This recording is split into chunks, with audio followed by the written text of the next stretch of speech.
Hi, my name is Greg Harmon, Director of Sales with StoneLock, and over the next 2 minutes, I'm going to show you our seamless integration with Software House Secure 9000. We want users to live inside a software house, and that's why any addition, deletion, or change that you make to a StoneLock biometric user is done right from inside a Secure 9000. The integration is live in real time, and I'm going to give you a live demo of it right now. So the first thing I'm going to do is I'm going to go over and I'm going to click the new button, and I'm going to create a new card holder the exact same way I would create any other card holder inside a software house. So I'm going to start by putting my name in. Under credentials, I'm going to put in a card number for me. I'm going to enter a facility code. And then under web and mobile, this is optional, but I'm actually going to put my email address in. And you're going to see in 2 seconds exactly what we do with that. I'm going to hit save and close. And what I want to point out is if you look inside of our interface, you can see user created Greg Harmon via integration.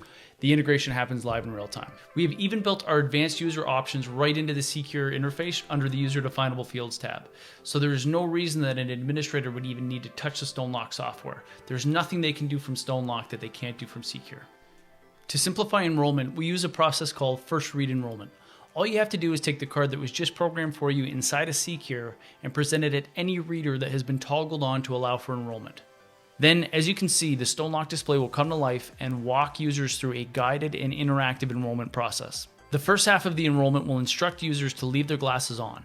The blue bar at the bottom of the display informs users that we are capturing quality biometric detail. Halfway through the enrollment, users are instructed to remove their glasses. This step optimizes the authentication experience for users with and without glasses. You can see I'm enrolled and verified. If you have users that do not have physical plastic credentials, that's where that email field inside of Secure comes in. If a valid email is entered for that user, we can automatically send them an invitation to enroll with a unique QR code embedded in that invitation. That user simply presents their QR code to the reader, and from there the enrollment process will be identical to the enrollment process for physical card holders. So that's it. Once a user is enrolled, they're ready to be authenticated on any door on the system. And they're also ready to go through any door that they've been given access to inside of Secure. Thank you very much for taking the time to learn about the integration. If you have any questions or if you'd like to learn more about how StoneLock is leading the fight to protect personal privacy, please visit us at stonelock.com. Thank you.